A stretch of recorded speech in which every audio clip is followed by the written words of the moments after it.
think I know what's going on. All right, I think they can hear you now. Hello. Yes. There we go. So, yeah, I think our guy was a lot more like Saw. It was just a lot more like catty with the whole scenario. It was very tough. Very tough to check. So, other than that, welcome. It was fun. Yeah? Like scale of 1 to 10, how much fun was the escape room? I would probably say like 6. Yeah. Because there was like 6 of us, and so everyone was like running around going, "What about this? What about that? How about this black light? How about this?" And then we spent like 20 minutes in the beginning of the area before actually getting into like where we needed. Yeah. Are you naturally a problem solver? Are you naturally like somebody who likes puzzles? Yes, but this one baffled me quite a bit. So Yeah. because I like playing Resident Evil, and obviously those games have a lot of puzzles in them. So it's like, oh yes, this thing goes in this thing, and that thing goes there. Yeah. Ours was very much like a battle, like a Casino Royale James Bondy thing. But it was like, oh, if you lift up the card deck, it is hollowed out and there is a key. And you take that key and you put that over there. And it was just do this thing. So, welcome Anyways. everyone to Planet Destiny episode 292. My name's Danfinity. I am joined this week, not by TBL, he's out on assignment. I am joined this week by Nim Plays, for it is his birthday. I am also joined by MalNightingale, for it is also her birthday. She just didn't know that yet. Oh, shit. Did you know that? Well, apparently my birthday's a lie. I'm gonna have to go talk to my parents. So is mine, because today is also my birthday. But welcome in, everybody. Glad to have you. Thank you. This week has been kind of like a low week in Destiny. We have these from time to time where not much happens in the news cycle. However, we did get some more insight on the changes coming to Witch Queen. But first, before we do that, let's get to know you a little bit, Mal. How are you today? I'm doing great. Yes. And yourself? Doing well. Thank you so much for answering the call late at night at like 2 a.m. when I was like, hey, can you be a guest this week? I was like, we had just got back from doing said like escape room and stuff, and I'm in the bathroom, and I'm like, Gray. He's like, yeah. I'm like, I'm on Planet Destiny podcast tomorrow after work. He's like, okay. Cool. We were all tired and stuff because my friend lives like an hour away, so he drove an hour there, hour back, and perfect. That's perfect timing. Marvelous. Man. Yep. Well, and while Gray is there, we love you. We wish you could be here, but sadly, technical limitations, bud. But we have an episode with him. You should go back and listen to that. It's pretty great. So let's start with a couple of questions here. Okay. What started you off in gaming, and what started you in Destiny? Okay. Gaming probably as early as I could remember. The first system I played was on an NES and did Super Mario Brothers, and we actually had the dual cartridge with the little gun and the pack and all that stuff. So it was great. My mom played video games with me and my brother when we were growing up, so we did a lot of like Nintendo games and everything, and that's what kind of like started it. And then my brother was like, "Hey, I bought a PlayStation 1." And he's like, let's play and all that stuff. So I did fighting games, I did horror games. My all-time favorite game series is Resident Evil, so that's what spurred a lot of like my love for video games and everything. And as years progressed and as I got older, I started enjoying gaming more and more because I became that one person in my school who's like, hey, Mal can do this thing on this hard difficulty. You should have her get it done if you want the achievement done. And so I would go over to a friend's house and get it done. So that's awesome. Yeah. A Sherpa in the young age. MalNightingale, high school Sherpa. My favorite was my cousin was like, hey, can you beat Resident Evil for me? It was like the first one, but it was like the remake on GameCube. So I did a whole start to finish of the game in 4 hours, I think, if I remember correctly. And I made it a personal point to kill everything in the game Were for they him. in the room with you? Yeah. Okay. Yeah. All right. I spent the night at his place like 2 nights in a row just to finish it and all that stuff. So Oh yeah. Nice. it was hilarious. I'm like, Jeff, everything is dead. He goes, what about those 2 hunters you didn't kill? Everything is dead because the house exploded. So it's collateral damage, god damn it. This is perfect. This is perfect. So a lot of the folks who come on the program, I'm noticing a pattern where they started off with like where they played Halo. Did you do that growing up as well? I actually, funny enough, I didn't have a Xbox until 360, so Okay. I didn't play a lot of the major Halos. As everyone knows, I worked 2 jobs. I was a busy little bee, still working too many fucking jobs at a very tender young age. So I ended up playing Reach as my first Halo and absolutely falling in love with it and everything. I still have my copy for Reach. I got the collector's edition when I bought my 360 and everything. So I was like, I'm blowing it right here on all this Halo. And then kind of stopped after Reach. Didn't really enjoy when 343 took over and all that stuff, but I was busy with working still and college and all that jazz. So I actually personally did not play Destiny 1. So I am one of those people who did not get to enjoy the magic and the mysteries and the bullshit of RNG with D1. So but funny enough, a couple of my college friends were like, "Oh, you really think you would like Destiny 1?" Literally, I bought the game, traded it in.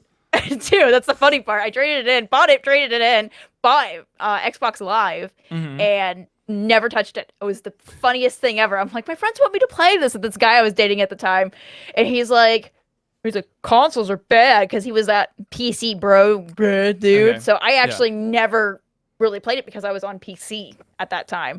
And then I got sucked into League of Legends, and that turned into a spiraling depression of hate and salt, mostly salt. So, but the story of Destiny 2 and how that started, actually quite hilarious. Okay. Game was getting ready to come out. I'm working at GameStop. The launch was getting ready to happen. I was like, you know what? This game looks interesting. I can't wait.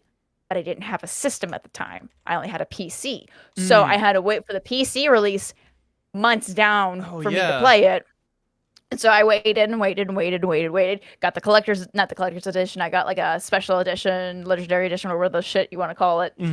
Got that, played to the campaign. I was like, wow, that was really short. So back to League of Legends. So what made you pick up Destiny 2? The guy I was seeing at the time was like, hey, we need different games to play because your salt and your rage for League is getting too much for me, and it's like throwing my groove off, so let's try and play something different for once. And me being addicted, I was like, hell no, we gotta grind them levels out and get them ranks. And I was like, he's like sitting here going, Lord have mercy, someone save my soul, because I was a special little salted bean of anger with this game. I mean, I'm telling people that their parents never loved them and this and that on fucking chat, telling them that they were dropped as a kid. I mean, I was angry. Yeah. But I never took it too far. I just got creative in my insults and said, you smell like a pickle. And they're like, what? I'm like, I said what I said. You smell like a pickle. So, oh my goodness. So a couple of years go by as, you know, Destiny doing this thing. Months before Forsaken came out, that year, it was 2018 when Forsaken was getting ready to drop. It was like 3 years like today, right? Yeah, I believe so. It was September when it dropped. A coworker of mine who used to be my assistant manager at GameStop was big into Destiny, and he kept talking about it, and talking about all of his like Sherpas that he's done, all the help that he's done, all of his accomplishments from Destiny 1 to Destiny 2. And I just kind of sat and I was like, oh, I played the campaign. I didn't really do much shit or whatever. And I kind of sat there for a moment. We were just having a moment of silence at work because it was dead. And then all of a sudden I went, oh my God. And he's like, the fuck? And I was like, I actually bought the legendary edition. I have a Curse of Osiris and Warmind. I can actually go do the DLC. And I swear, he looked like he was getting ready to shit bricks because of how excitable I was, because of like how loud I was and everything. And he's just like, okay. So then Slowly backs away. he went in the back after that. So I ended up doing Curse of Osiris and Warmind and going, my God, these DLCs suck ass. I'm sorry you had to go through this. Ended up actually purchasing a Xbox because he's like, we could play and everything. And I was like, okay, cool. I'll fucking buy an Xbox, get myself an One X, Elite controller, the best headset I could at the time, and now 4,000 hours later, I am heavily addicted. Yeah. Hi, hello. Welcome. Well, this is an intervention, Mal. So.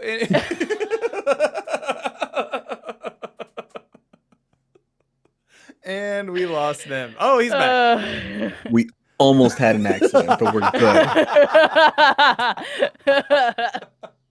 It's okay. It's a safe space. Yeah. This is a safe As space. look, man, my computer is like right below me. As long as there's no water going into the computer, then it is 100% a safe space. So, what led you, like, what about, like, Sherpaing people through, like, in-game activities is satisfying to you? So, the same guy who said, I'll help you with things, never fucking happened. As it is true. He asked his clan leader. Clan leader said no. Out of personal reasons, and I'm not going to get into that. And so I sat there to myself and said, you know what? Fuck this shit. I'm going to do it myself. But a little unknown thing that a lot of people didn't actually know about me, I actually wanted to be a history teacher. So I already had a love for teaching to begin with anyway. So it came naturally for me to teach and guide and help. So natural Sherpa. It's a trend. It's a trend. Yep. High school Sherpa, history Sherpa, Destiny Sherpa.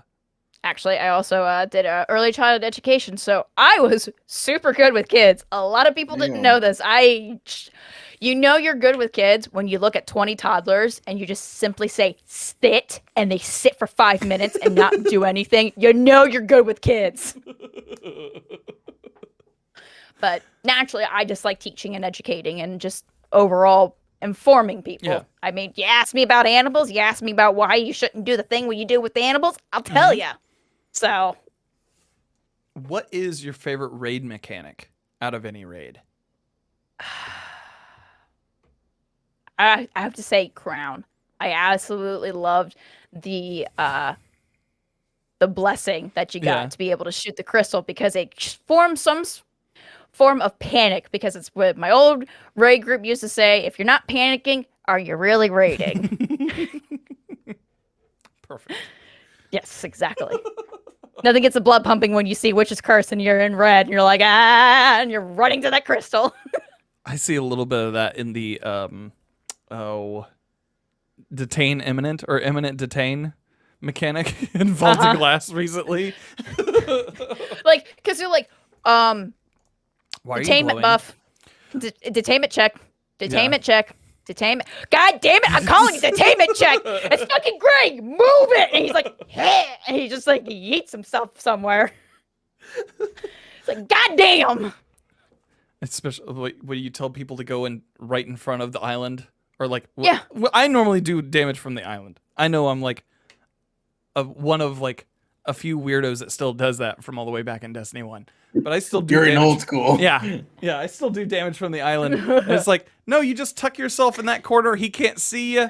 He can't hit you. You just sit right there. We'll shoot you out while we're doing damage to him, and it'll be fine. Everybody's like, I'm over here on the right. No, don't. You don't. Oh my God, shoot me. They're just like off-floating somewhere next to Atheon, like big ass bubble in the middle of the air. They tried to yeet, but it failed. Yeah. Well, so funny. Mal, thank you so much for being a guest tonight on the show.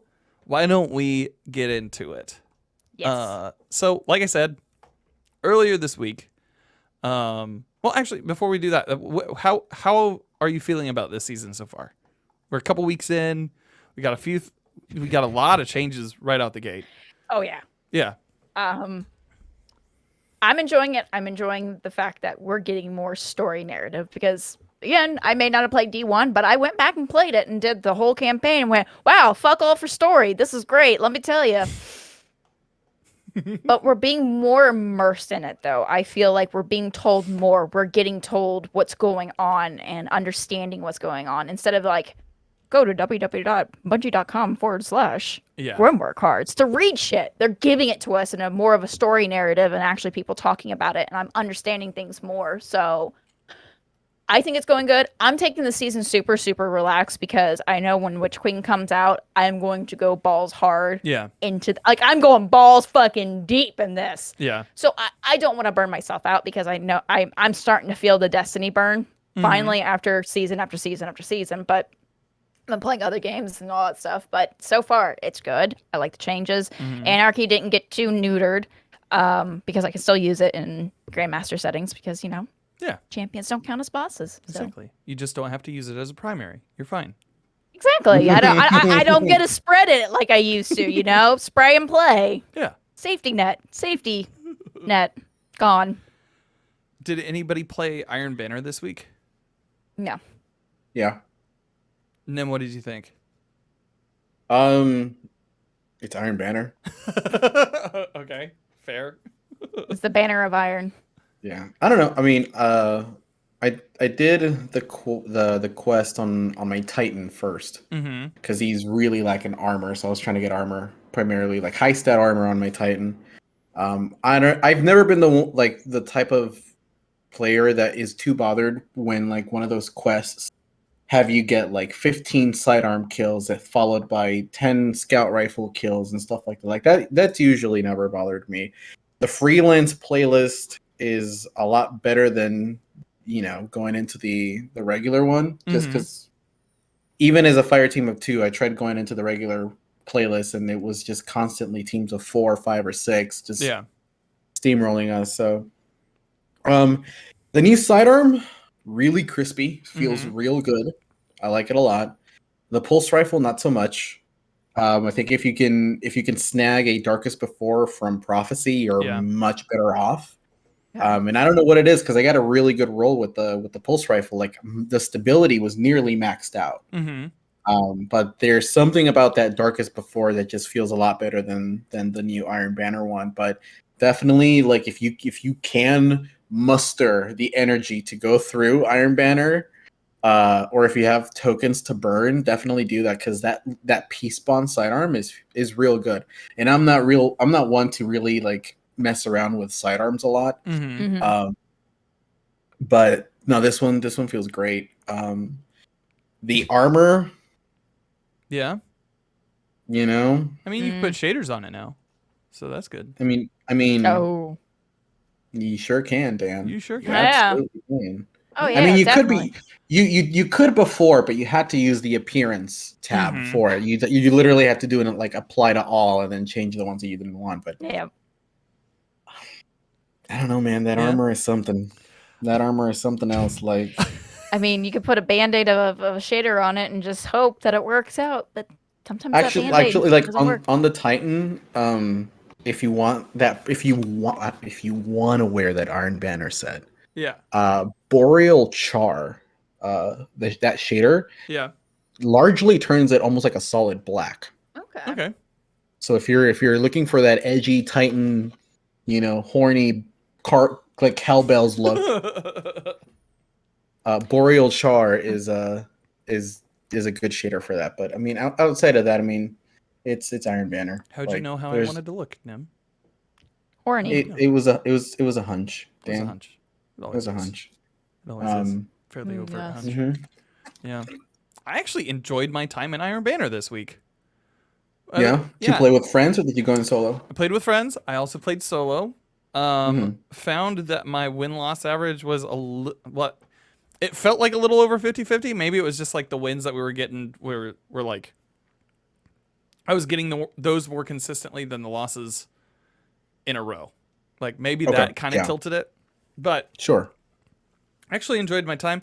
Played a game with Grenader Jake because he was doing solo solo Iron Banner matching, and we had a team of 5, so it was just like first match in on Thursday was, oh hey, there's Grenader Jake. We're all right, cool. Let's win this for him if we can.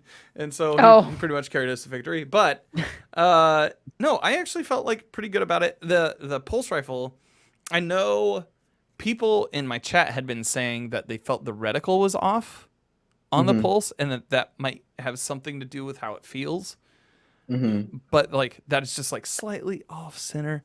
But everybody keeps talking about their rolls on the Peacebound, and I've yet to get a good roll on it. So like, yeah, the one that I have isn't like a stellar roll. I think it's like under pressure and high impact reserves. Oh no, swash. Sorry, swash. But dude, like on its own, it's a laser beam. yeah, Like that thing for a burst fire weapon is a laser beam. Like it's really good. okay, heck yeah, I might have to try that out. I have one. I'll just like try to run with that sometime tonight. Well, probably editing this. With in regards to the armor, yeah, the armor's not my favorite thing in the world. I think I tried to put the helmet on my Titan to like see how it worked with the rest of my gear, and was like, no, Nah. ain't for me. Nope. Yeah. Ain't for me. Can't do it. I'm good. Can't do it this time. Yeah. It's for somebody. I mean, right, exactly. Yeah. It's for somebody. Armor is entirely subjective. Yeah. It is not for me. I'm sure that sets off a lot of people's tribophobia. Yeah. I am glad that they added Iron Banner in early this season. Like second week they added it in, and so go get your pinnacle drops for that like 10 light level. I was kind of excited about that. Yeah. But the that's pretty much it. I actually enjoyed my time in PvP, and like seeing how it felt here kind of made me excited about trials starting next week. You feeling okay? I don't know, man. I'm like, it's just something that's come over me. It's just like, hey, Are the changes to trials? Is that hitting next week? yeah, on the 10th. Like the solo matchmaking and all that stuff? Yeah. Well, isn't that solo matchmaking? I believe is part of Crucible Labs. Oh. And so that might be coming later. But the changes to the overall, like the changes to Saint 14 and the loot system and how you progress from there is happening next week, next Friday. So I'm waiting until the solo stuff comes up. Gotcha. Understood. Yeah. Waiting for all those people to get more Vex. Well. Yeah, Gray, you're vexed. When you put it that way, Dan. Maybe you should try. I don't know if I want to wait anymore. I mean, I have one right now, so I can probably go in there and just like slap some people with it. But I've gotten 2 to drop already. that, damn. Mind you, Nem, the second time it dropped, Gray was present to his 0-45.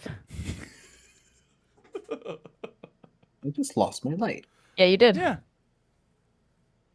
It's an omen. Great. Yep. Well, Nim is beyond light at this point. Going into and Danfinity disconnect remove friend server mute. Server. How dare? Going into the news of this week, we have we really I felt like there were only a couple of things worth kind of like touching on here from the TWAB. So far, I think like they talked about how the Guardians who helped with the Guardian of Hope's t-shirt and everything, they raised over 200,000 in direct donations to Direct Relief and Team Rubicon, which is kind of crazy. Congratulations to the community on that. The other two things that they had spoken about, they were real quick with fixes for the Lawrence driver. Yep.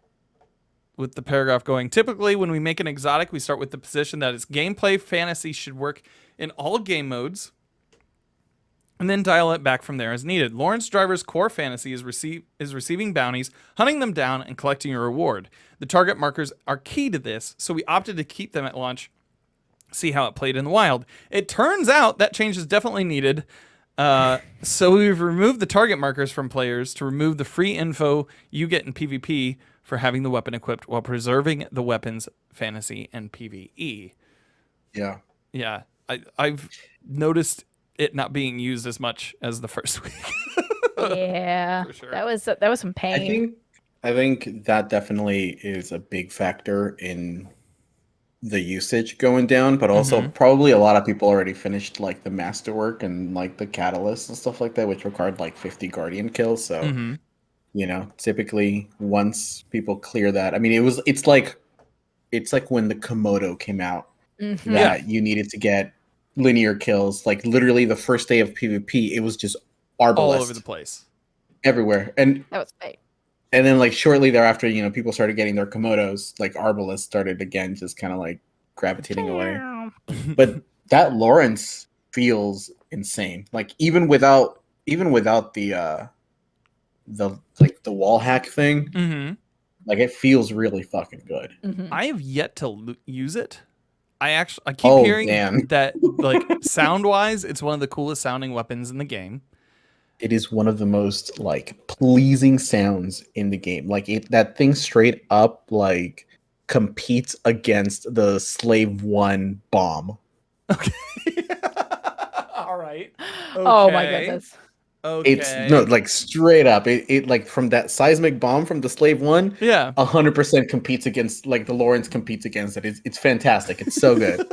Get that precision kill, Dan. Go get that precision kill. Get that little void ball going. All right. I'll try it out. I've been having a lot of more fun with like fusion rifles lately, especially since like the particle disruptor or just deconstruction bit is on the seasonal artifact. I've been having a lot of fun with that. Haven't really dipped my toe in with that because I realized my love for 1K voices again. It's just like, do you want to melt a Templar? And then I put my hand in its hand. Like, it extends its hand out. I put my hand in there. And then... It doesn't have to be a Templar after we're done. Does it want to catch these hands? Actually, it's going to catch all these voices. It's nuts. I mean, that particle deconstructor perk, like... Yeah. Even null composure, especially now with the changes that they did to, you know, those archetypes of a fusion rifle, feels amazing, dude. It feels really good. Especially if I wouldn't know. Well, I mean, you'll get there, like eventually. No, I don't like using fusion rifles. Is the problem? Gotcha. I am the meta slave to hand cannons, snipers, and shotguns. Gotcha. But I'm mostly snipers. I really. She's the PvP issue all along. Even though not really doing much PvP. I hate it. I don't know, Mal. I've seen you play. Like, you're nuts. You're low-key nuts. I'm just angry and repressed anger issues. Fair enough. It's all that League of Legends. It's just all that League of Legends just kind of like coming back up. Just dumping it on one unfortunate fire team, just going, okay, I'm good. La la la la la. Yeah, I don't know what it is. I've been using like, I've been using fusions a lot more because of the particle deconstructor, and we've been helping people with raids, and it's just super nutty. It is breach and clear, but like, kind of turned up. Because like, while Anarchy was great for doing damage last season, right? Huh? This stacks, doesn't it? I believe so. Yeah, and it's fairly nutty, in comparison. I think comparing it to Breach and Clear is fairly accurate when it comes to like the damage output that you can put out, but I think it might like outdo it just a little bit more. Maybe the Lawrence driver is like something that like could possibly replace 1K or even like Sleeper in that category for boss damage, but it's pretty bonkers. Yeah, it does stack up to 5 times. Okay. Yeah. Yeah, Gray in chat Now I says don't know if he thought it was a Huh? 40% damage increase at max. Yeah, it's real good. It's real good. I'll find out eventually when I can get my ass off and actually play. Because like Gray was like, because Gray earlier was like, I'm really tired and everything. I'm like, why don't you just go take a nap? He's like, why are you so like adamant about me taking a nap? So I can go play Destiny while you sleep. So you two have a significant other. I just feel like it's gonna be like we finally move in and everything, and I'll be like, I'm like, why don't you go grocery shopping real quick so I can make dinner later? I'm like, why don't you just come with me? No, I gotta do a few things. You mean play Destiny? No, honey, no. Yes. Yeah. What? No. No, Okay. never. Yeah. Well, in the TWAB, circling back around to the Iron Banner discussion that we had earlier, Iron Banner weapons, all Iron Banner weapons from Season of the Arrivals onwards have been able to use the new Iron Banner perks. These perks were left out of the 2 brand new Season of the Lost Iron Banner weapons, so we've picked one perk that we feel works well on each of them and added it as a second trait column, which like is good. I think That's neat. I think those were the 2 big things coming out of this TWAB. Yeah. But the big news came from outside of Bungie with all these articles from Polygon and PC Gamer when they're talking about the upcoming changes to Witch Queen. Why don't I've got all of them pulled up here. Why don't we just pick one and go from there? Yeah. There's quite a few of them. Yeah. Yeah, there is. I didn't get a chance to like read through most of them because I was at work when you sent them. I was like, oh shit, I can't fucking read all of this. Gotcha. It's all good. It's all good. I'm pulling up myself. Why don't we start first and foremost? I'm just dropping these in the chat here.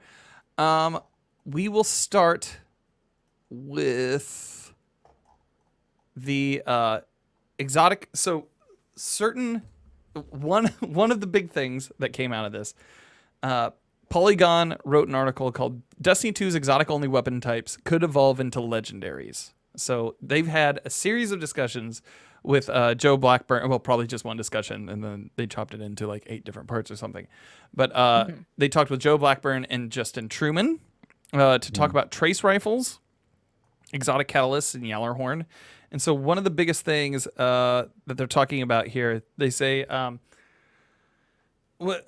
you can look back at our track record and you can say things like, hey, I remember when swords were just exotic, right? Hey, I remember when there were only one sidearm in the game. And this is something that we, as we explore, we're really excited about pushing some of those. Blackburn went on to mention that some exotic only items need to stay exotic to stay unique. Like the Legend of Acreus and tractor cannons, you're probably not going to see legendary versions of those traits. But being in the heavy slot makes sense for those weapons, but not every unique exotic falls into that. He then goes on to talk about Dead Man's Tale is pretty cool and Cold Heart is pretty cool. These are all stuff that we look at in the future and say, yeah, we're as excited about the community as a bunch of that.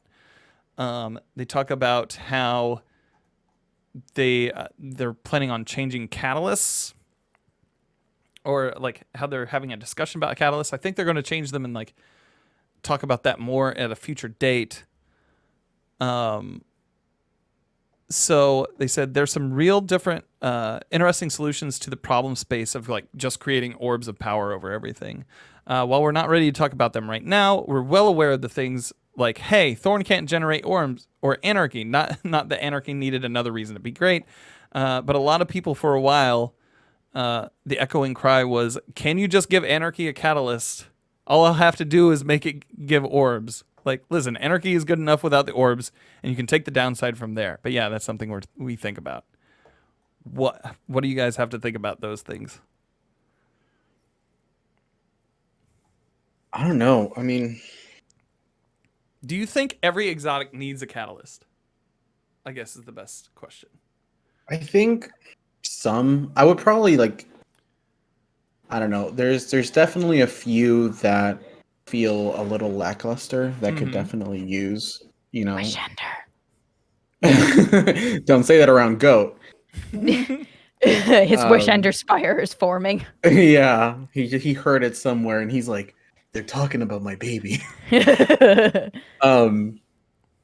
You know, so like I think Prospector, for example, could like benefit from, I don't know if it has one already. But you know, I think that's one of those exotics that like if let's say for example if it doesn't, because I don't know if it does, like I don't remember when's the last time I used a Prospector. Ribbon cheese. Yeah, probably. Back with the infinite, like, you know. Oh man, yeah. But again, so let's say for example, like, you know, something like that seems like at least to me seems like a pretty underwhelming exotic that nobody has really used in a long time. Could use a creative masterwork, you know, because there's definitely some, like for example, like the outbreak one works in tandem with it, you know, like the longer you shoot, then like the nanites get stronger and stuff like that. But I in a perfect world, I would like to see most, if not all, exotics have some sort of masterwork that do alter it, because some feel a little mediocre. Yeah. And to just kind of like bump them up a little bit. Malfeasance Catalyst win. Yes, please. And yeah, I mean I think that's my sense. I would like to see more exotics, you know, get a I would agree with that. Because like a good example of something mediocre getting something good was Trinity Goal. When it got its catalyst, it went from a bow that was like meh to this is fucking awesome. Add clear exactly. central. I am Emperor Palpatine. that is a perfect example of how a masterwork takes a very mediocre exotic and makes it amazing. Because I wouldn't mind, you know, having Wish under a less draw time. Because Yeah. you know, I want that, you know, Leila's fantasy. I want to slay out in Crucible with Wish under. So yeah, but I think the like what he posits here is like anarchy. Anarchy is super strong. It's been meta. It is. We talked about it as Destiny 2's Yallarhorn, which we'll get to in a minute. And it really doesn't need much to like make you play with it because it's so much of a standard for so long. Yeah. So like it's fun though. I mean, yeah, it's fun. like it's super fun. It's nothing more exciting than sticking your buddy and saying "go." It's just like it's just like the sticky nades from Halo. Just throw it on your friend, and it's just like, "Good luck, have fun." Be the grunt that you were born to be. Yeah. But like, I'm trying to think of like what other weapons like maybe I wouldn't want to see like a catalyst on. I was going to say something like Xeno, but that's not necessarily true because Xeno had that like nerf to its like rounds per minute, so maybe that's not something that you do.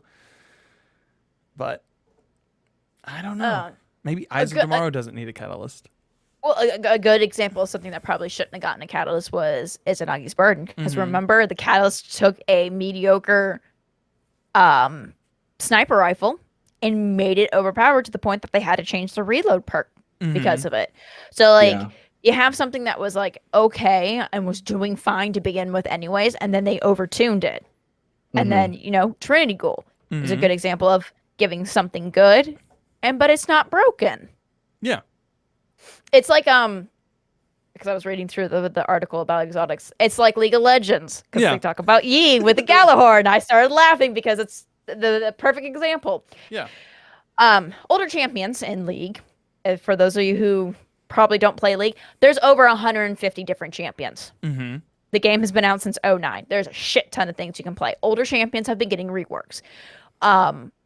One that they like to go back and say that they did a perfect rework was Warwick. Warwick got a rework, and he was perfect.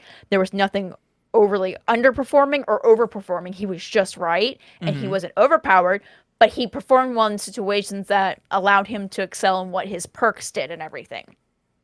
So, like, and Trinity Ghoul is the Warwick of our game. Yeah. They gave the bow what it needed, and it's not broken. It's not overpowered. Sure, maybe you might be upset when your buddy that you're running through is taking all the kills and you can't get your bounties done because they're just Yeah. laying it out. I'm talking about you, Gray, and your stupid grenades. But it's a whole balancing system, and it's hard, especially when you can't.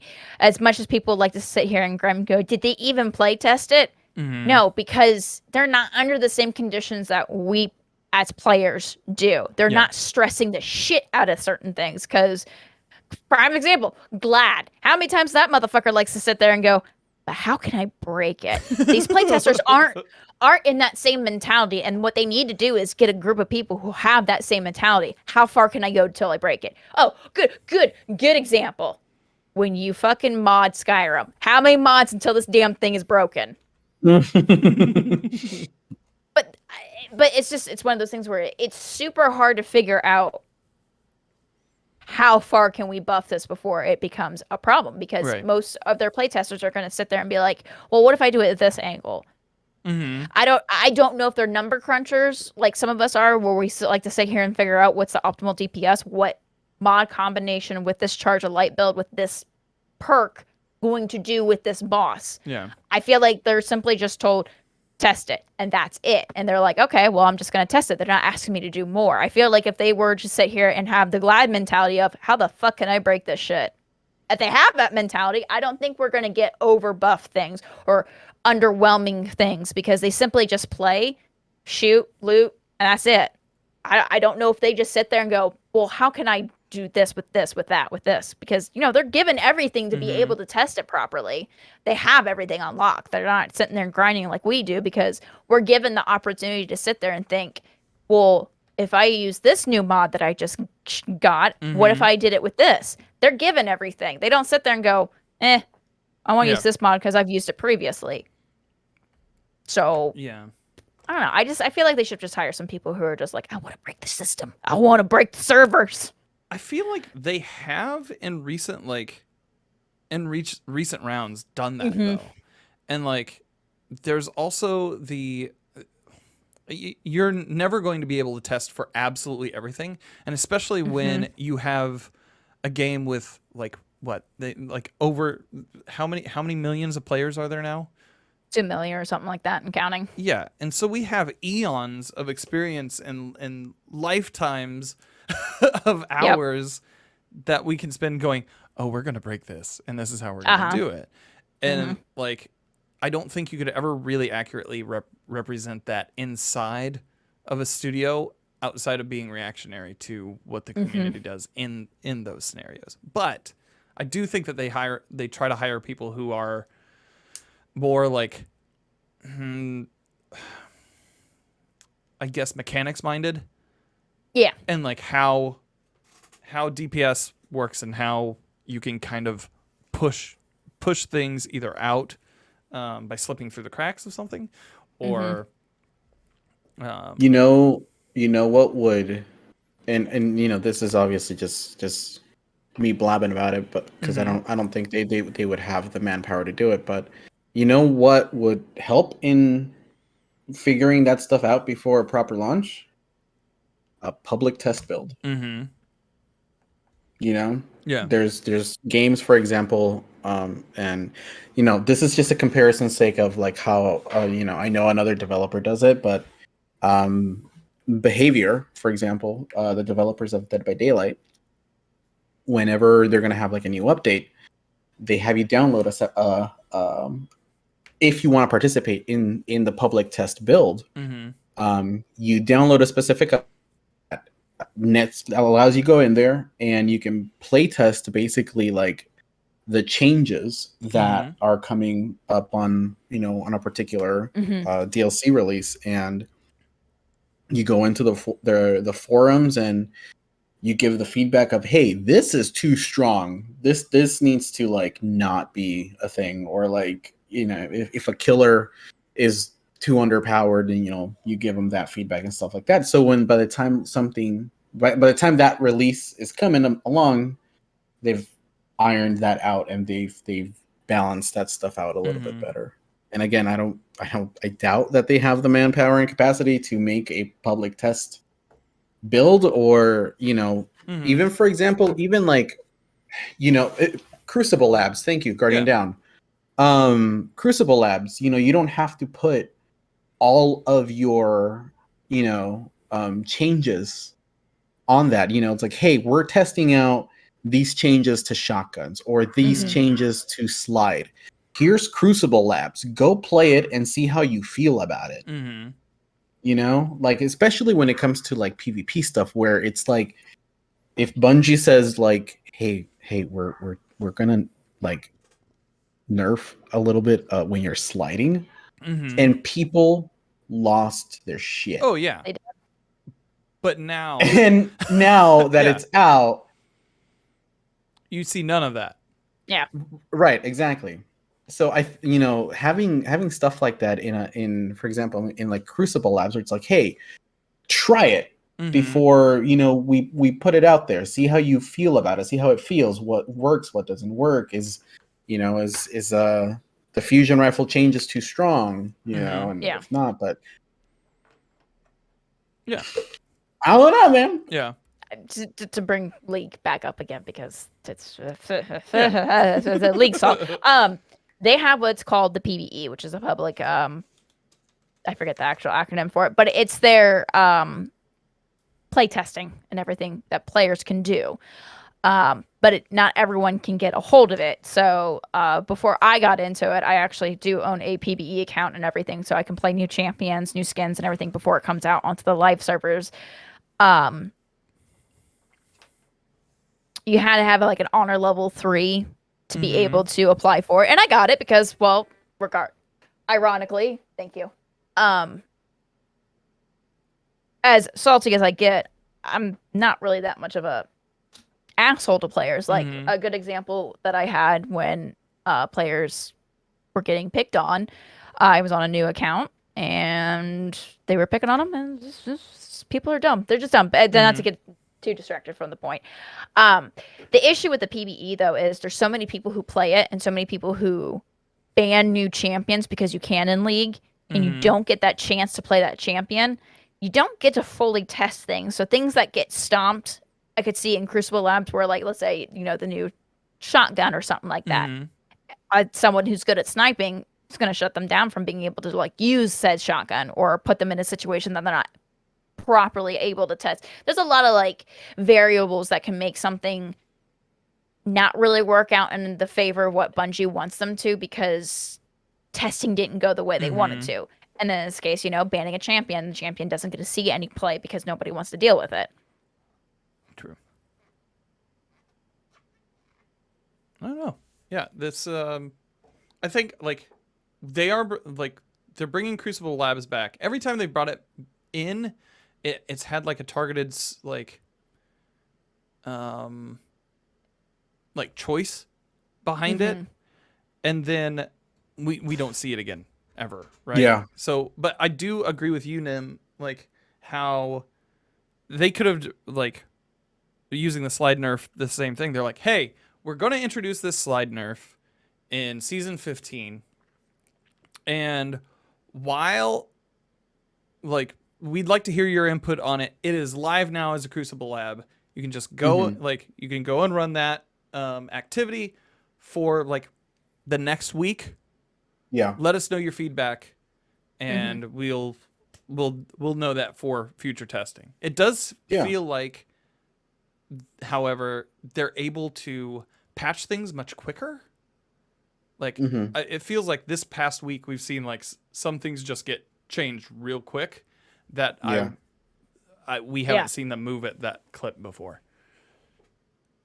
Yeah, I mean, if we're looking at the game from a long-term perspective, at least from Destiny 2 as a whole, you have to give them credit where credit is due. That like they have gotten better about addressing things that are overly powerful or overly annoying, as opposed to when, like, we had One-Eyed Mask run rampant for God knows how long.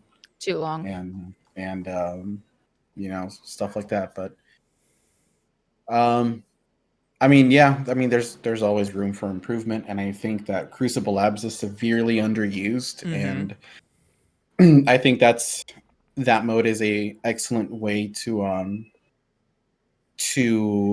kind of calm the torches before an update goes live or Right. before they say anything in like a patch note on the date of release and stuff like that. Mm-hmm. That way, it's like, hey, feel how it feels and First. let us know what you like about it. Yeah. Yeah. Or what you didn't. Mhm. Yeah. But we'll see. I feel like we do need something like that though, because Yeah. On a more regular clip, too. Yeah. 100%. They also talk in that same article about like Yellowhorn and the experience that they want with Yellowhorn, that they don't necessarily that. So this dungeon that is going to be introduced as part of Bungie's 30th anniversary, where you'll be able to go into the loot cave from all the way back in Destiny 1 and acquire the freshly minted Yellowhorn for Destiny 2. They talk Yeah. about how they want that to feel like it's kind of like an old trusty kind of scenario where it's like it may not be like super overpowered. It may not be something that you'll always carry in your kit, but it's reliable for certain activities. So and like Right. kind of an aspirational thing of like, okay, if you're new to the game and you want to get this weapon and you want to be good for like X amount of tier of activities, why don't we go run this real quick? We'll get you this weapon and then you'll be set. Like, Yeah. it sets them on a powerful path. And I know last week when we were discussing Yellowhorn, like we were like, why would you like why do we need it? Yeah. Because like there are other things in that game in the game Yeah. that do this. But what are your thoughts on that? It is, I mean, that's a really hard position to be in because, you know, Yellowhorn has a legacy, you know. Yep. But that was so long ago, back when there was a different standard of exotics. Mm-hmm. You know, we have a lot of crazier shit now. So it's bringing Gjallarhorn back it can't be easy because, you know, it has a legacy to keep up, but at the same time, you know, there are a lot of different other heavies that are great right now. Like Deathbringer, for example, is still great. You know, the Void Galley. You know, so I don't know. I think if you stop thinking about, you know, the weapon on its own and how it's going to fit into the game, and look at it more as just an homage of, you know, its history. Like I think it's neat because you know, it really doesn't have to come in and Dominate the field.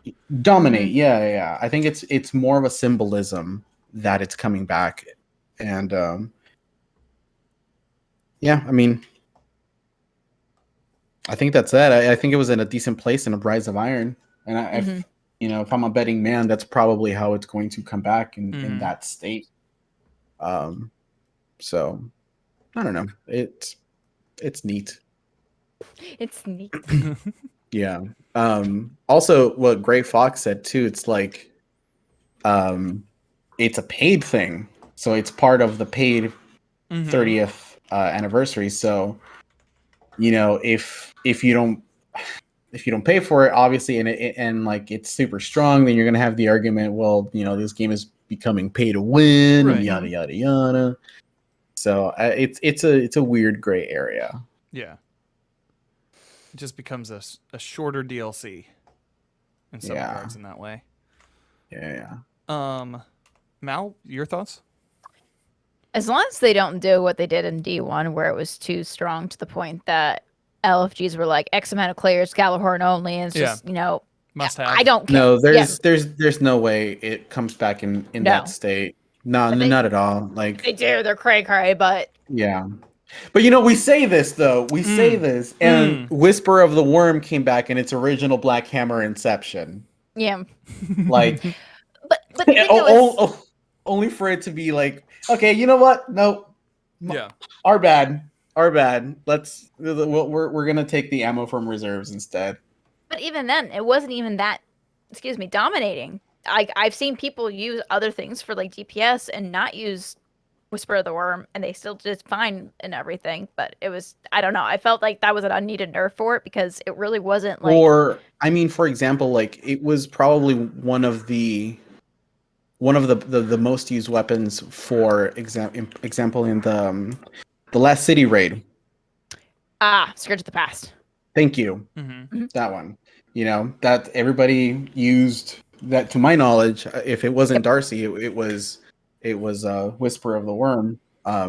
In that case scenario, I mean, it's obviously not a weapon that you can use against every target because it does take precision to hit the precision shots. But you know, wait for the whispered breathing just proc too. yeah. If you have the catalyst too, but it's just one of those things where like they knew it was strong in Destiny 1. Mm-hmm. They nerfed it in Destiny 1. Then they brought it back in its unnerfed state in Destiny 2. Yeah. And then they nerfed it back again to its nerfed state from Destiny 1. So, you know. I mean, it's cool. Like as a player who didn't play D1, I'm like, cool. I gotta mess with the Yalahorn and everything. Yeah. Cool. All right, can I use my two-tailed fox again? Because we all know how I am. See, the fox is in the back, man. Everything, all of them, all the foxes. But I think it's a good thing that they did it for the 30th though, because obviously Yalahorn was a huge monumental like thing for Destiny. You know, it's a smart move. I'm glad if they were to release it, I'm glad they're doing it for the 30th because it's a good memorial. It's a good thing to celebrate with everything Bungie that they've done over the years for us. And honestly, I don't even care if it's underpowered, overpowered. It's neat. Yeah. As Nem said. Yeah. I just find it neat. It's neat. Well, I'm excited about that hot and spicy thorn armor that's coming with the 30th anniversary. That's got yeah. Well, and so that kind of starts the cadence of new raid or in-game PvE activity like dungeon happening every 3 months, which they go on to talk about in another article. How they're trying to like, they've built the team out and like really trying to get it to the point where they can keep that cadence going months over months over months. And especially, let's see here. They had, looking here, they talk about, we're trying to create a situation where our back catalog of raids and experiences that people love and want to play feel like they get their time in the sun. And I said, there's a lot here that we're probably excited to talk about more in the future as it gets hardened up. Joe Blackburn has learned a lot from his predecessors. But we outlined a bunch of cool ways for this to expand without wanting to give too much away, especially for a system that doesn't seem completely defined yet internally. It seems players would expect a similar system to the original game, and while we're not confirmed, glowy raid armor and souped-up versions of raid weapons could potentially return. And we're bulking up the team to make sure we're ready to do the cadence every 3 months.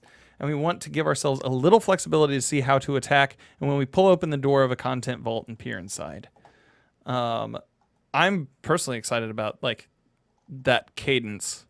He also seems to allude that they're going to be, the next time that they bring something out of the vault, we'll see something that's a little bit more with more substance. So probably not a Crota's End, but we're probably going to be looking at either a King's Fall or a Wrath of the Machine. As I'm gonna say King's Fall because it's 100%. As TBL said last week, it seems that Bungie has kind of like forgetting about Siva ever existed. Yeah. I actually have a fun fact about that. So I'm not sure how well you guys know about Bungie's original storyline that they wanted to do. I know some of it. So the original storyline was that the Traveler was evil, that we were harbingers of death and destruction. We weren't really supposed to be the heroes in this story. Mhm. Um, the way the raids were supposed to go was supposed to be Crota, King's Fault, and then Vogue. Vogue was supposed to be the last raid we were supposed to do.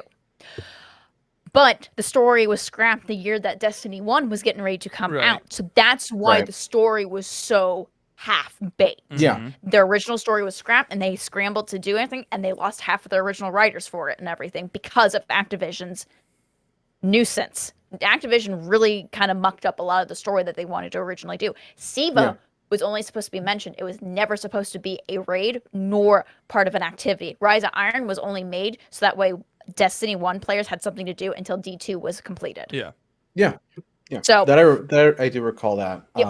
Hell, even they seem to be trying to rectify some of the current happenings in lore with what their original like Mhm. vision for that was, Mhm. because the original story, Oryx had taken Rasputin that was Yep. in an exo body, which if you guys are in chat, anybody is not aware, when you're fighting Oryx in the last campaign mission, Regicide, Mhm. if you're staring at Oryx and you look to the right, there's a huge contraption in there that looks like it's supposed to hold something, but you never see any use of it in the game.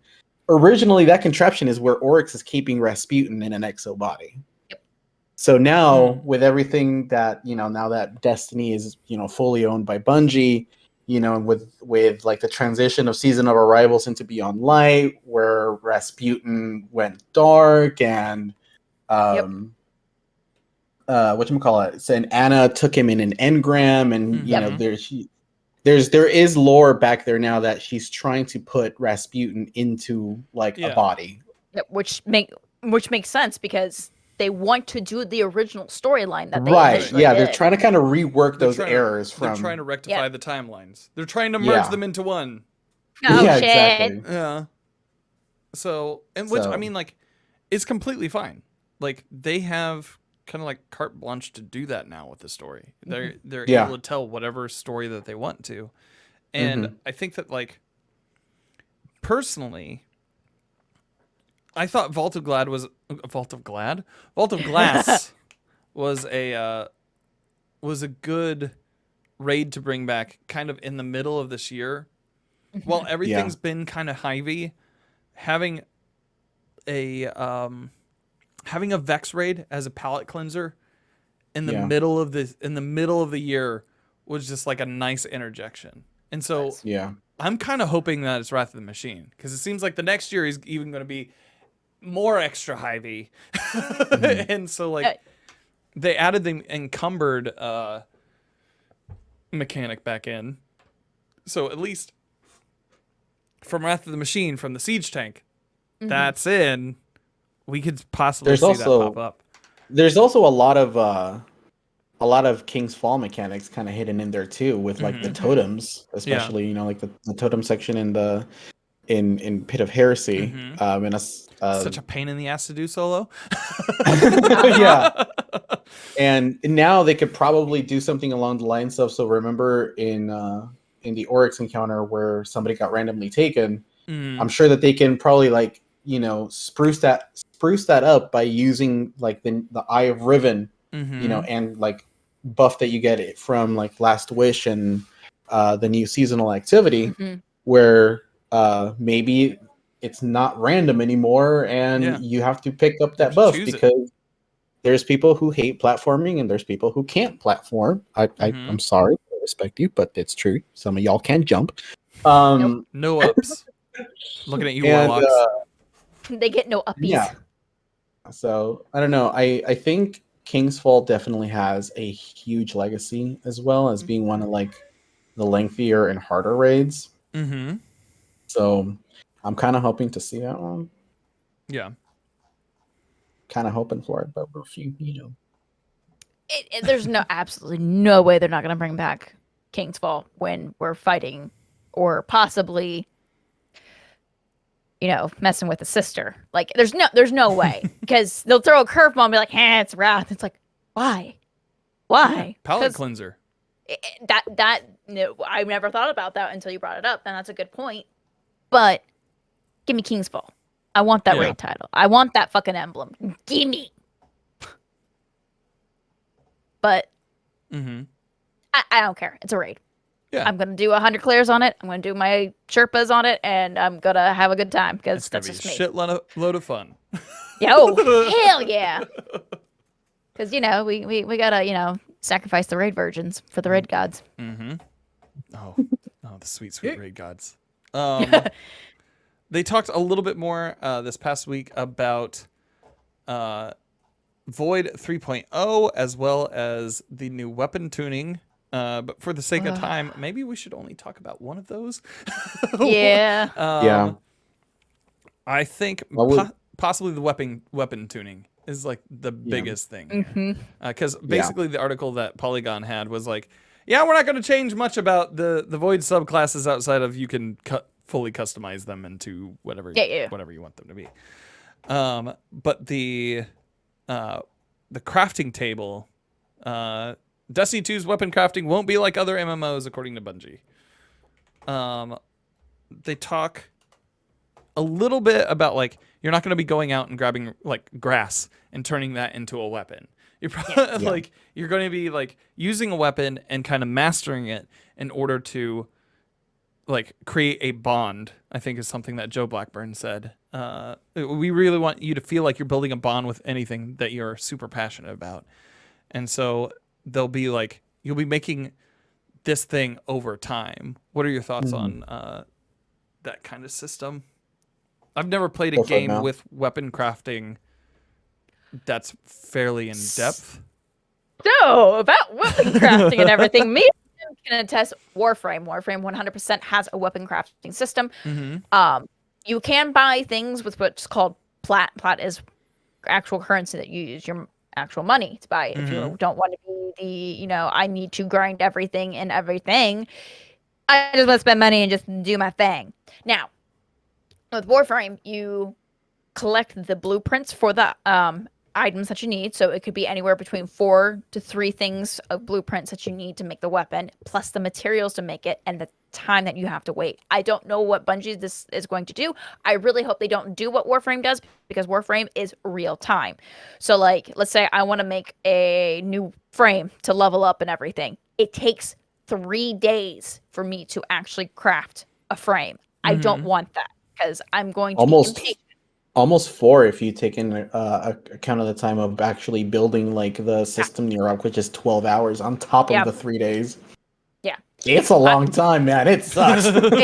I'm okay with like a minute. We shouldn't have to sit here and wait, because I will say from doing Menagerie and doing Black Armory, I liked that I had more control of what I wanted. Right, yeah. Because don't get me wrong, I don't mind RNG, but I hate RNG at the same time. I'm blessed with RNG. RNG just loves me for whatever fucking reason it is. However, right now it's hating Gray with some burning passion right now, because he is 0-45 on that Vex Mythic class. But I'm okay with a little RNG, but with when it comes to weapons, because this where it comes into that sweaty player, hardcore player, and the casual. Not everyone has the time to dedicate to one game and one game only. Other people have interests in other things. So you shouldn't punish your casual player base because they want to sit there and play Skyrim for the umpteenth time, because for whatever fucking reason, not totally calling myself out or anything like that. But I want to be able to play other games and not feel like it is a chore to continue on with Destiny. But I still want hard elements. I don't want everything handed to me, but I want it to be to where I can control how I want my weapons. I want it to be, certain things. I like the Menagerie setup where it was like I wanted to pick my masterwork, but I don't get to pick my roles. That left a little bit of that RNG element, and I hope they do something similar to that. But they kind of do it with like what Destiny 1 was, where you had to like level up the gun to be able to get the perks and everything that you wanted. That'd be kind of cool. But I don't want the materials, which were so fucking hard to get a hold of in Destiny 1, to unlock those next levels. If they just kind of, do a little min-max, just a Yeah. tad, I'd be okay with. I think Yeah. if they do it in the right direction, I think it would be an excellent thing that they're going to do. I don't want to wait. I want a little bit more control, but not too much control. And I still want that mystery because, streamer loot. I want to be able to sit there and go, oh my God, I got the thing I want, guys. Who would have thought I would have? Right. Well, and they also talk about it as if it's not entirely going to be like it's going to be kind of divorced from the resources that we have currently. That we're going to have like an entirely new resource system to kind of work into that. I kind of liked you power up your weapon from back in Destiny 1. Yeah. Like, because Me too. you were like you're building a relationship with it, and even if that last slot is kind of dog shit, like you at least like you find its use over time. And so like, and those were some of the most relaxing times I think in Destiny that I had, where it's just like, okay, I need to get X amount of kills to like progress this weapon to this point. Like, here's what I need to do. That's where I kind of like stand with you, where I do miss that system of the more you use the gun, the more perks it unlocked and stuff like that. So it's weird because I mean they're describing it like a completely unique system that we haven't seen, and that it's very combat focused.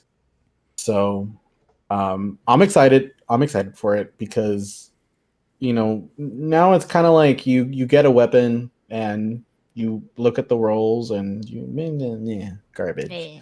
Yeah.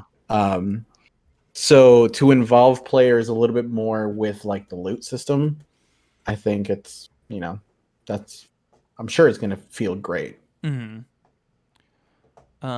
also talk about the new weapon class, the Glaives. Yeah. Which is another thing. So they sound cool as fuck. Like you can shoot energy out of them, you can poke things with them, and then you can defend. So it kind of makes it this all around utilitarian weapon for when you're out in the wild. It sounds like, at least. And they talk about like adding swashbuckler on it being this kind of like weird power fantasy grab. They better do that to Monte Carlo. So I swear to God, I'll never hear the end of it from Gray. They're like, they could have done that to Monte Carlo. I mean, come on. They did it with the Glaive, but they could have just done a slight update. Yeah. I wholeheartedly agree. Yeah. They should. That Monte Carlo needs to stab.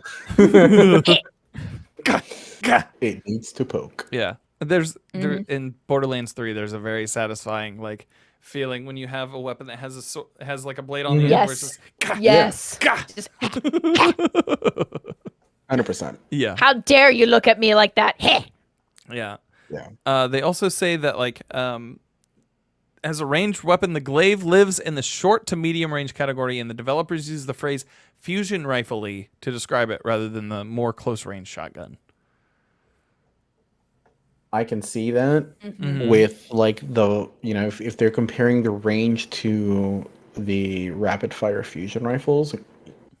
Yeah. But I don't know. It's cool. Like it's the first melee based weapon that's first person view, which is really fucking cool. And just kind of having that hybrid of the two of being able to like hit and shoot. Wonder, like, I don't think it's going to use. I mean, it can't. There's no way that it's going to use like charges for like hitting a melee, like a sword. You're gonna get sword bullets. Yeah, you're going to get sword bullets. No, I don't want sword bullets for a fucking melee weapon. That Hit, I will shoot, block. Hit, shoot, block. That's what it's gonna be. Or we could do what Borderlands did in 2. The one weapon that had exploding swords just shit out, so I'm okay with that. Come on. Yeah.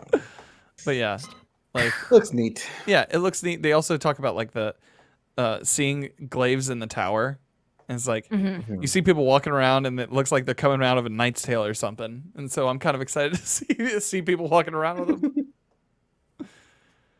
I appreciate the direction that they're doing. They're not trying to fall in the same like, oh look, it's just a reskin of blah blah blah. They are going out and going, hey, check this shit out. Check this out. Check this out. And it's like it's new, it's refreshing, and I'm really excited to see the direction that they're going to be going into because it's not Activision.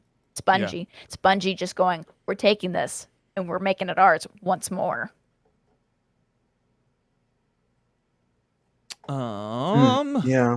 Yeah. It's just, I don't know. I think it's one of the things that I do like about this is that it doesn't seem like it's going to be like an exotic. And typically, when they introduce like a new weapon archetype, has been through Exotic like first, and then exotics before. Yeah. Yeah. But it seems like that entire system, like, because they're talking about like some of the exotics are going to now be some of the exotic weapon types are going to be legendary now, and like Right. I think the first glaive you craft is a legendary, but there are going to be Yeah. exotic versions of it down the line. Yeah. So this is like that. It's like backwards. So flipped they're it. introducing Yeah. like a legendary, and then there will be.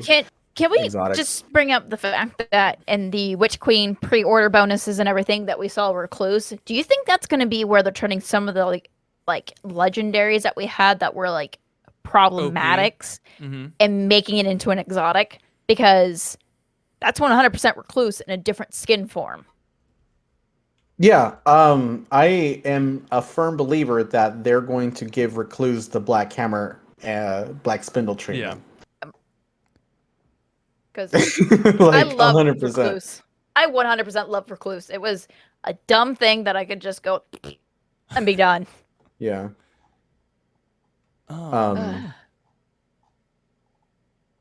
But with all that, ladies and gentlemen, I believe we're ready for questions. Yeah, that's good. And we have a couple from here in chat. Oh, yeah. The first one coming from MJT Blade. What has been your favorite seasonal activity this year? If anyone says Wrathborn hunts, I will be ashamed. Mal? See, I like past ones, though. That's the problem. Because I love Sundial. Yeah. That was an amazing time. Just because my amazing man is a time lover, loves anything that has time manipulation, and it was just a joy watching him just be a kid in a candy store with that. But I have to say, probably the newer ones. I really liked, oh god, the Splicer. Splicer was really fun. Override was just so much fun. I love the Miami Heat 80s vibes. Shit, I loved it. The synth wavy vibes. Yes, love that shit. All the colors and all that. It's no evident of like how I do my makeup or anything in the bright, obnoxious colors. I think I'm in that camp too. I think I had the most fun with those encounters, even when I had to like run it over and over and over again. It didn't feel like for me, it didn't feel like that much of a chore. I know it probably did for many other people, but like the battlegrounds, those were fine. They grew a little long in the tooth for me, and I don't know if maybe it was something where like Override felt like you were constantly doing something all the time, and maybe hit all the receptors in like my brain. But like when it came to like the battlegrounds, it was very like point A to point B, get the shit done. Yeah. And then move on from there. Maybe like hang out in a room for too long. And then like the Wrathborn hunts, I went back and played a couple of them recently on a character that hadn't run them in a while. And they were fine. They were fairly short, but there's like very little substance to them. Yeah. And this in week 2, this new activity that we're taking part in, I think it's fine. It's not my favorite thing in the world. But, you know, astral alignment is just fine. Yeah. I my favorite activity is from a past season as well. Mm-hmm. And that's because it was simple and it was quick. And that was the season of the arrivals activity. Mm-hmm. Mm-hmm. That for me was easily like my favorite iteration because it was largely like people were active whenever Yeah. there was one around, and it was simple.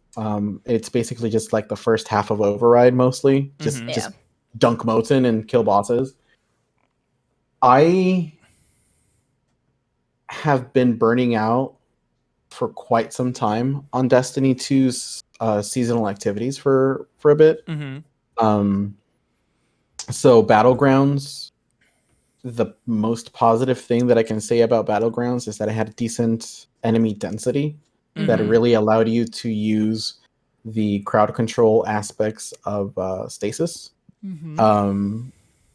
But like Override, it was pretty visually, but I couldn't do more than like 2 runs Yeah. like in a session because like even though it was technically like quick, Mm-hmm. um, Mm-hmm. like the constant teleporting, when you're at the boss, you're at the boss section, you have to like, I don't know. It was okay. And the new one, Astral Alignment, is all right. I don't dig the current last boss that we have right now. Oh, the sniper from Forsaken. Yeah, It's the Oh, same yeah, that's boss. what it is. yeah. It's a reskin of the same boss, completely same It's mechanics. yeah, it's the same mechanic where you're in the blind well, and there's like a bunch of clones of the boss, and you got to find the right one. And if it's also combined with the Dark Ether public event Mhm. thing, so like the servitors pop up and Dark Ether starts spewing out of them, and you have to shoot them down, otherwise it heals the boss. Mm-hmm. Um, but again, yeah, Astral Alignment is okay. I don't know. Again, Season of Arrivals for me just hit it so well when it came to Yeah. like the weekly, the narrative, and the activity.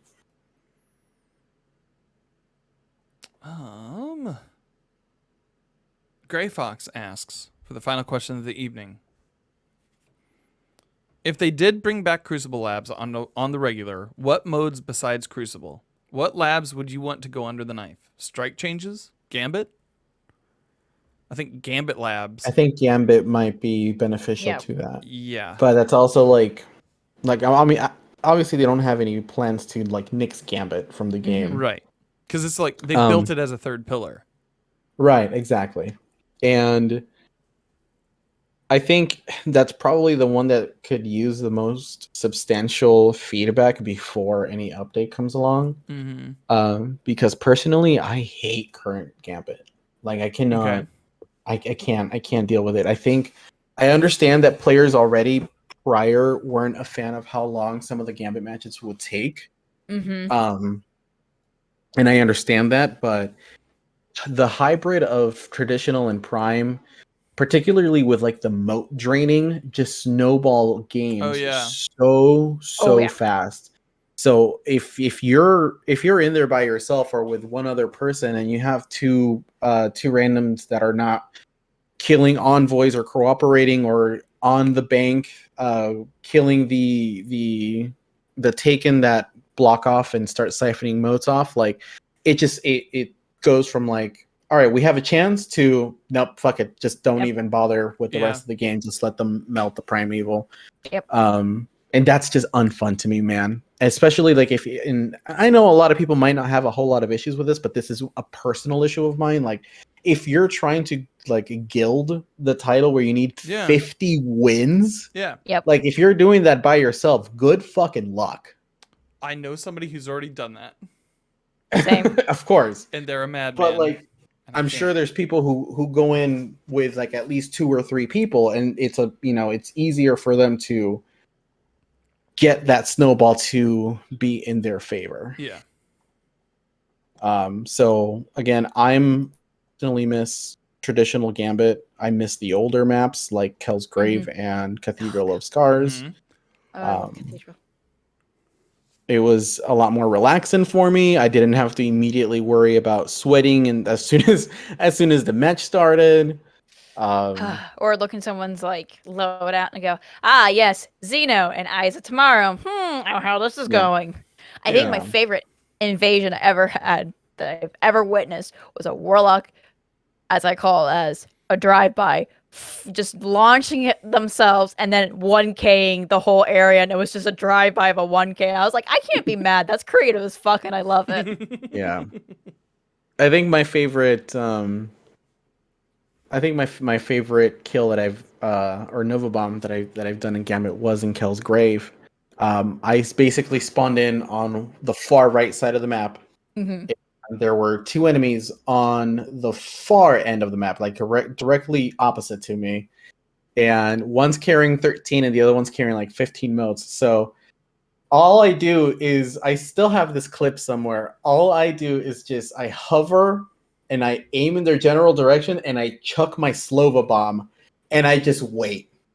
And I just stand Aw. there and I see this Nova bomb just traveling across the map, gracefully making its way to the other side. And the moment it tracks that there's somebody there, you just see the Nova bomb make like a right turn and both of them. It was incredible. I missed that map dearly, but yeah. Oh my Cue God. Anya music. Yeah, I think Oh, Gambit man. is probably the one that needs it the most. But Mhm. the strikes, I don't think strikes necessarily need it at the moment, because I think they are starting to add new modifiers to strikes, right? Yes.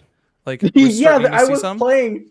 I was playing last night, and I kept getting slowed by something, and I'm like, What is slowing me? Like, Yeah, I don't understand." And my buddy's like, "You got hit with a melee, right?" I'm like, "Yeah, yeah, that's a modifier now."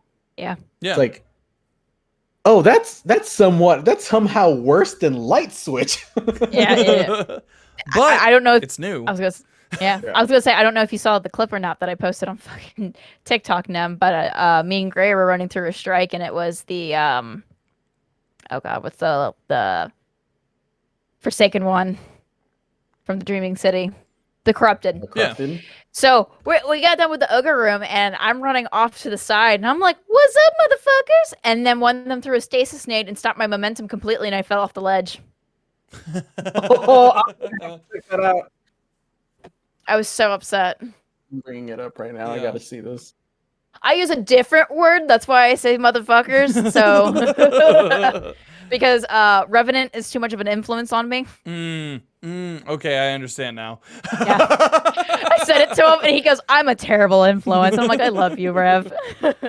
But yeah, I think Gambit is definitely the prime like candidate Yeah. for a change, and a Gambit Labs would definitely do it And some like good. weapon testing too, because you don't know what like heavy is gonna be the bullshit of the Mac Daddy ones for invading. Because Yeah.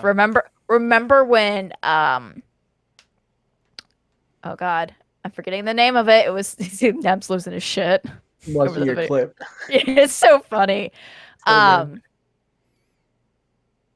I can't remember the name of it because nobody uses a linear fusion rifle. It's a heavy. It's exotic. Sleeper Sleeper? simulant. Sleeper. Remember when Sleeper was meta and it had it and it got nerfed because of it, Mhm. and then Queen Breaker was meta Yeah, because the aim assist was just dummy thick. Oh it was man, I haven't insane. used. Maybe we should use Queen's Breaker against like a boss, like for the memes to see what like it does now. Because Templar's the new Callus. Ayo, Templar. You know, I used to be a big person behind the fact of bringing Queen Breaker up to the special slot, and Mhm. and after Lawrence Driver, nah, Nope. keep it in the heavy. I feel It's like fine they where should do it's that at. for Whisper and Darcy. I'm not gonna lie. I feel like they should be moved to the special slot because Yeah, I love snipers. Let me Yeah. use Whisper again. I absolutely love that sniper. especially after like the nerf now. Mm-hmm. You know. Yeah. Oh, man. But other than that, I think those are all the questions fit to print for tonight, gang. Yep. Nice. Yes. So thank you guys so much for coming out tonight. Mal, thank you for guesting this evening. Thank you for inviting me. Absolutely. Why don't you tell the folks at home where they can find you online? I am MalNightingale on Twitch and Twitter, as well as YouTube. I am also slowly uploading content on YouTube as well. Yay. Diversification. And TikTok, because I'm starting to actually start doing more IRL things. So if you want to see me be angry and upset at retail because people angry and bring out the sleek salt. So, yes. Yes. Heck yeah. Nim, where can people find you? Twitter.com/nemplays for all of my hot takes that you can go and disagree with me, and twitch.tv/nemplays, occasionally streaming here and there. Mm-hmm. A little bit more variety, introducing Dead by Daylight into some night streams. And What's the hottest take that you've had most recently? oh my god, I think the one that really rustled some jimmies was my Iron Banner one. I actually took that one down because it got out of control. It snowballed into like just so many different arguments about the way that armor should look, and it was a personal thing. Like I'm like, hey, I don't like this armor. I wasn't trying to rally the troops. No, put your pitchforks and torches down. No, bro, like that. It's honestly like I'm trying to kind of like start keeping some of my opinions to myself. Because I'm kind of I'm kind of like tired of like saying something that I like, and somebody's like, "Well, you're fucking wrong," and here's why. Here's my PowerPoint. Yeah. Yeah, so I'm just like, all right, dude, whatever. So like I took like the whole thread down because like there was people like completely misunderstanding what like I was talking about and referencing some of the things that they were saying about the like the Iron Banner armor, because I think they referenced that in the TWAB that the Iron Banner armor is intended to kind of like resemble armor that was once lost at in the deep seas and stuff like that. And I'm looking at that armor and I'm like, aside from the overgrown maybe looking barnacles, I don't see it. I don't see it at all. And like it just like it snowballed from there. Yeah. Like it was ridiculous. I was like, fuck this, I'm taking it down. That has fuck been this something. shit, I'm out. Yeah. That's been something no, that I've had to learn. it's exhausting, dude. It's exhausting. Yeah. Like it's you post something and then somebody takes it and runs with it and you're like, "Oh no." Or like maybe like posting a hot take that's not even baked yet. Yeah. And like and yeah, I think we all just need to be a little bit more mindful. And like the Bo Burnham thing where it's just like, can anybody ever shut up about anything at all on the internet? Like forever? No. Like, yeah. Can Grey Fox one says, person "Here's just my shut the twit fuck longer." Yeah. Grey Fox is like, "Here's my twit longer and why you're wrong." Yeah.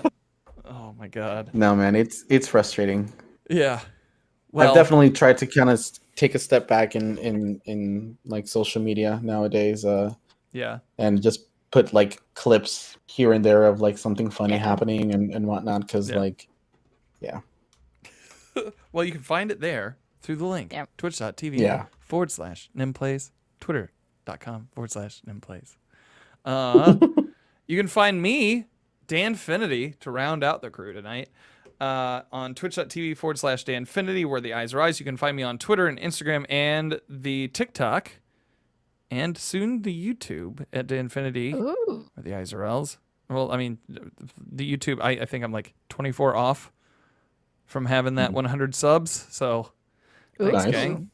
We celebrated 5 years on Twitch today, and it was insane. It was nutty. I wore a discount goth, a dollar store goth cosplay. That was fun. There was a Tommy Bahama shirt involved. Yes, I can Oh see my your God. eyes. Awesome. But yeah, we helped a lot of people with activities, and the numbers have been crazy, especially after crossplay. So thank you guys so Nice. much for coming and hanging. But that is it for episode 292 of the Planet Destiny podcast. I hope you enjoyed this episode, and I hope you find what you're grinding for.